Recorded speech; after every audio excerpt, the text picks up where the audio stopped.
आं दिनै JSP Advice 365 चेनेलाव मोनसे गोदान भिडिअ नोंथांमोननिसिम लानानै फैदों। बे भिडिअआव आं नोंथांमोननो कर'ना भाइरास आरो बर' माहारि आरो बे हारिया कर'ना भाइरासखौ लानानै बेसे सांग्रांथि बेनि सायाव आं सावरायनो नाजानाय जादों। आथिखालाव कर'ना भाइरासनि गाग्लोबनायाव दा बावैनो सानै MLA जोंनि बर' माहारिनिफ्राय कर'ना भाइरासजों गाग्लोबजानाय रुंसारि जाबाय। सेथि रुंसारियानो जाबाय 22 नं गसाइगाव समस्तिनिफ्राय बिथां माजेन्द्र नार्जारि। लोगोसेयावनो तामुलपुर विधानसभा समस्तिनिफ्राय लेहराम बर' बिथाङा कर'ना भाइरासजों गाग्लोबजानानै रुंसारि जालांबाय। जोंनि थाखाय खोब दुखुनांथावना खोथा। दान मोनसेनि गेजेरावनो सानै गेदेमा बर' माहारि फोसाबनो नाजानानै गावनि थै आरो गोलोमदैखौ बावसोमनाय जायो। बिथांमोना हाजासे नाजानायनि जेरै MLA महरै देरहासार जालांदोंमोन, नाथाय खम समनि गेजेरावनो बिथां सानैया रुंसारि जालांबाय।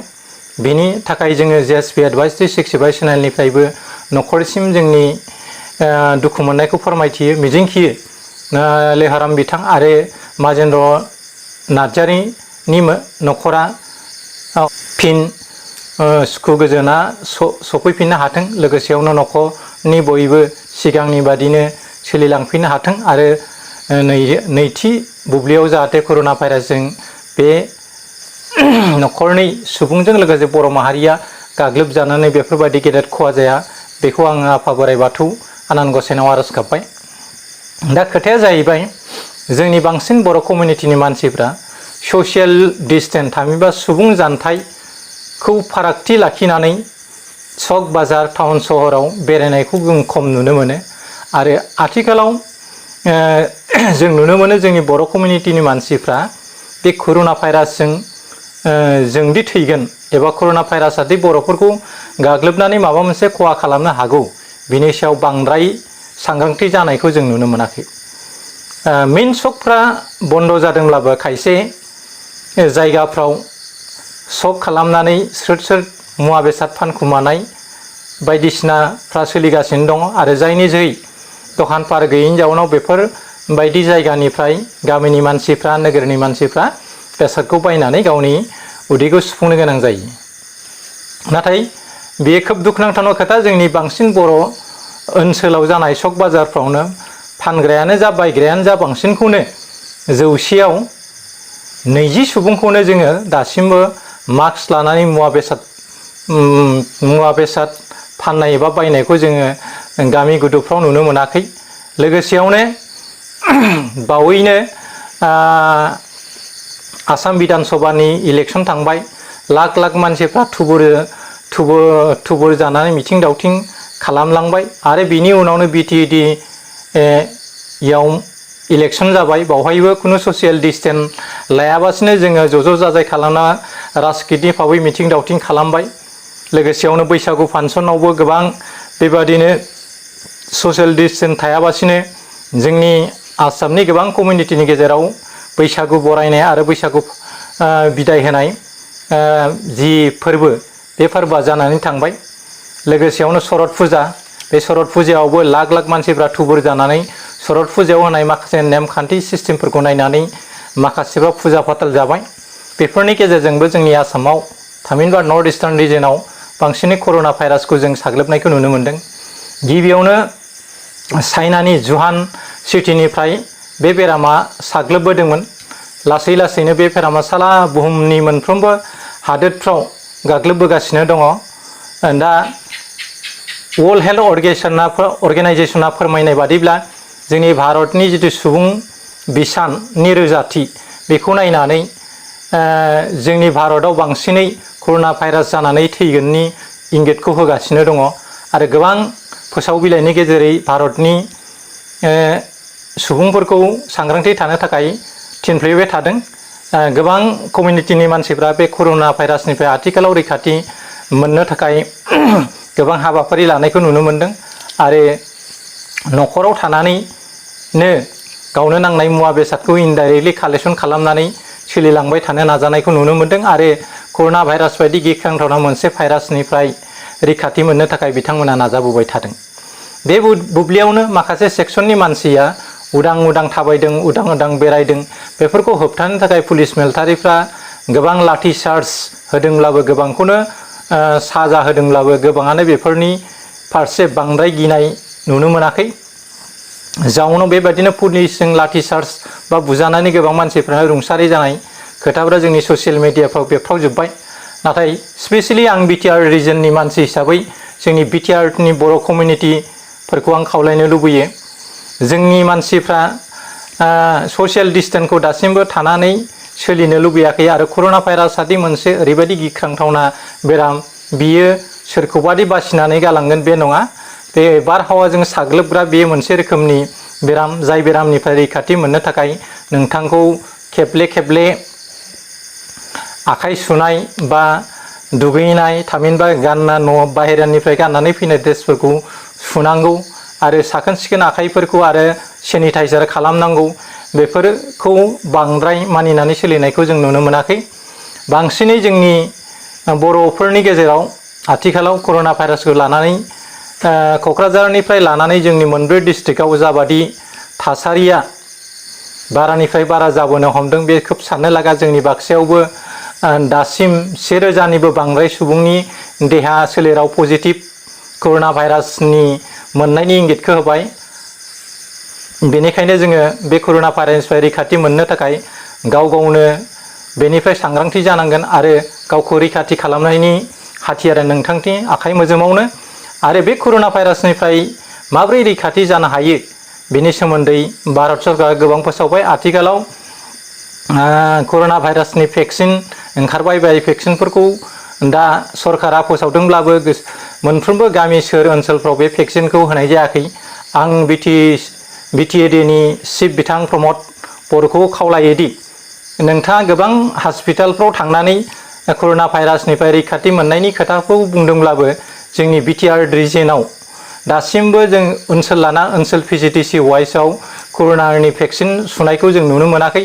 आसाफोरनि मददै मालाबा 10 जन 20 जन कर'ना भाइरासनि इन्जेक्सन होफ्लानानै ब्लड थांनायखौसो जों नुनो मोन्दों। नाथाय खुनु एवारनेस गैया। दा बेफोरखौ गुवार बिथिङाव एवारनेस खालामनानै जाहाथे जोंनि बर' कमिउनिटि मानसिफ्रा मानो कर'ना भाइरासनिफ्राय रैखाथि मोननो थाखाय कर'ना भेक्सिन लानांगौ, बेफोरनि सायाव नोंथांमोना थोंजोङै हायाब्लाबो नोंथांमोना फोसावलायनि गेजेरजों बेखौ फोसावनायनि खोब गोनांथि दं होननानै आं सानो।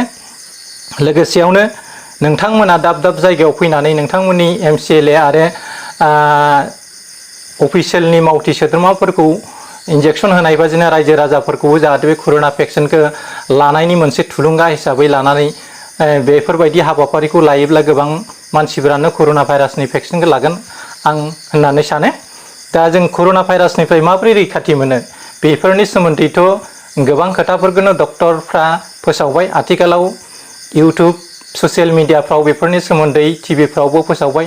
दा बेफोरखौ मानिनानै सोलियोब्ला जों कर'ना भाइरासनिफ्राय जोङो रैखाथि मोननो हागोन। स्पेसियेलि कर'ना भाइरासनि जिथु सिम्पटम, बे सिम्पटमा गगा मोननाय गुजुनाय जाब्लानो बेखौनो कर'ना भाइरास होननानै आथिखालाव हमनानै लानाय जायो। आरो लासै लासैनो बे कर'ना भाइरास जानायनि जिथु मिउकास गुंग्राया लासै लासैनो रोजाथि जालांनानै बिनि गोदनायाव नारथेयो आरो जाउनाव हां लानो हायै बादि जायो। दा बेफोरनिफ्राय रैखाथि मोननो थाखाय फर्मेलि मोनसे सिस्टेमखौ लानो थाखाय गोरों गोराफ्रा खावलायबाय थादों। अराय सम गुदुं गुदुं साहा, गुदुं गुदुं मुवा बेसाद दैफोरखौ फुदुंना लोंनो होदों।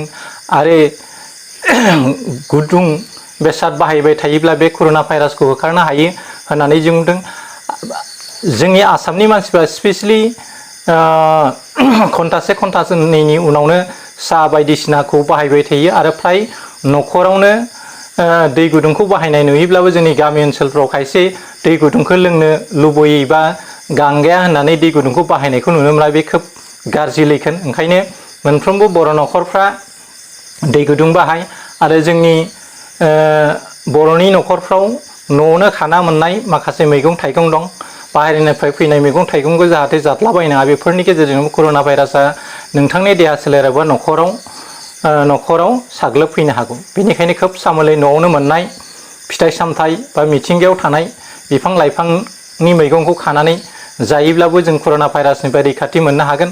आरो स्पेसियेलि जोंनि बर'फ्रा ससियेल डिस्टेन्स थामहिनबा सुबुं जानथाइ फालिनानै खामानि मावलांनायनि गोनांथि दङ। नङाब्ला जोंनि बिटिएडिआव बांसिनै लेखा गोरों मानसिनि सुबुं अनजिमाया खम जाउनाव जों बेफोरनिफ्राय सांग्रांथि जायाब्ला जोंनि सुबुं बिसाना ओरैनो खमखा।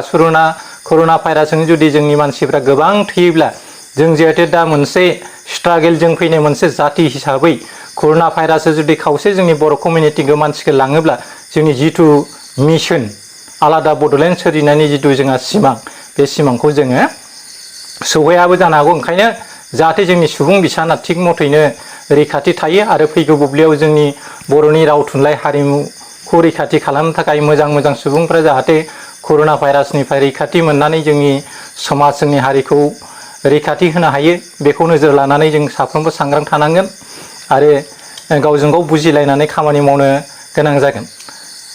स्पेसियेलि कर'ना भाइरासनि न'आवनो मोननाय मेडिसिन होनना बुङोब्ला जोङो दा खागसिफोरखौ बाहायनो हायो, हालदै गोथांफोरखौ बाथोन देनानै जानो हायो, बुराउद बायदिफोरखौ बाथोन देनानै जानो हायो, निम बिलाइ गांसे गांनै जानो हायो, पुदिना बिलाइफोरखौ जानो हायो जों गोथाङैबो आरो जारि थामहिनबा उसुमै फुदुंनानै जोङो बेखौ जानानै जोंनि देहाफोरखौ गुदुं दुंथायाव लाखिनो हायो। लोगोसेयावनो जोङो थुलुंसि बिलाइफ्राबो बेफोरनिफ्राय खोब मोजां आरो थिंख्लां खारजि बेफोरखौ बाहायबाय थायोब्ला जों कर'ना भाइरासनिफ्राय रैखाथि मोननो हागोन। आरो गुदुं हिसाबै आथिखालाव खान्थाल फिथाइफ्रा दामा दामि बयनिबो न'खराव दा जादों। बेखायनो खान्थाल बेगर बे खान्थाल फिथाइ जायोबाबो जोंनि देहानि दुंथाइखौ लाखिबाय थानो हागोन। लोगोसेयावनो दा जोङो सान्दुं अखानिफ्राय रैखाथि मोननो थाखाय जों जेरै साथा बाहायो आथिखालाव अखानि अनगायै सान्दुंखौ खमैनो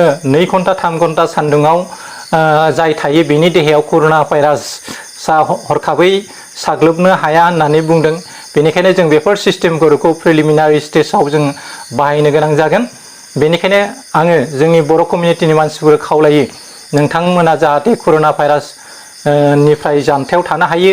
लोगोसेयाव नोंथांनि न'खर नोंथांनि समाज लोगोसे नोंथांनि बिब' बिनानावजों लोगोसे जाथि माहारिखौ जाहाथे रैखाथि खालामनो हायो बेखौ नोजोर बोनानै कर'ना भाइरासजों साग्लोबजानाय मानसिफोरनि फारसेबो जोङो अननाय बा माबा मोनसे मदद होलायनाय आरो जायफ्रा हाजिरा खामला मावनानै जायो जायफ्रा न'खराव मावग्रा दांग्रा गैया बेफोरबायदि न'खराव ओनसोलफ्राव आथिखालाव पुलिस मिलिटारिफ्रा हाजिरा खामला मावग्रा मानसिफोरनि थाखाय खोब साननो लागा जाना फैदों। बिथांमोना डिउ टाइमाव हाजिरा मावनो हाया मानोना कर'ना लकडाउननि जाउनाव गोबां न'खरफ्रा गोग्लैसोनो हमदों आरो बेफोरबायदि न'खराव जाहाथे जोङो माइरं दालि साबुन बायदिसिना मुवा बेसादफोरखौ जोङो जथाय खायसे आफादफ्रा बा मेलेमजिबि सुबुंफ्रा एलाइट अर्गेनाइजेसनफ्रा मदद होलायनानै मदद खालामोब्ला बेफोरबायदि गोरिब थाखोनि सुबुंफ्राबो थांनानै थानो हागोन आरो जोंनि समाजा गोग्गो गोथार जानायजों लोगोसे जों कर'ना भाइरासनिफ्रायबो जों गावखौ रैखाथि खालामनो हागोन। भिडिअआ बांद्राय गोलाव जाबाय बेनिखायनो आङो भिडिअखौ बांद्राय गोलाव खालामनो सानला। आं भिडिअखौ बेखिनियावनो फोजोबनाय जाबाय। लोगोसेयावनो नोंथाङा अराय सम मास्क बाहाय, आखाइफोरखौ सुबाय था, सेनिटाइजार खालाम आरो बायजोनिफ्राय फैयोब्ला नोंनि गाननाय जोमनाय गस्ला गामसाखौ सुनानै ला। लोगोसेयावनो सिनाय हायि सुबुंनि 2 मिटार जानथायाव थानानै खोथा रायलाय आरो अराय सम मास्क बाहाय। अब्लाना नों कर'ना भाइरासनिफ्राय नोंथाङा रैखाथि जानो हागोन।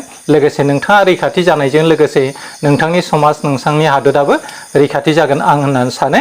लोगोसेयावनो जायफ्रा आंनि चेनेलाव गोदान बिथांमोनखौ आंनि JSP Advice 365 चेनेलखौ साबस्क्राइब खालामना लानो थाखाय खावलायनाय थाबाय। लोगोसेयावनो आंनि भिडिअआ माबायदि जाखो बेनि सायाव नोंथांमोनखौ कमेन्ट लोगोसेयावनो नोंथांमोननि लोगो लाबाफोरनो बे भिडिअखौ नोंथांमोना शेयार खालामना हर जाहाथे बे भिडिअखौ बयबो जोंनि बर' कमिउनिटिनि मानसिफ्रा मोननो हायो आरो बेनिफ्राय सांग्रां जानो हायो।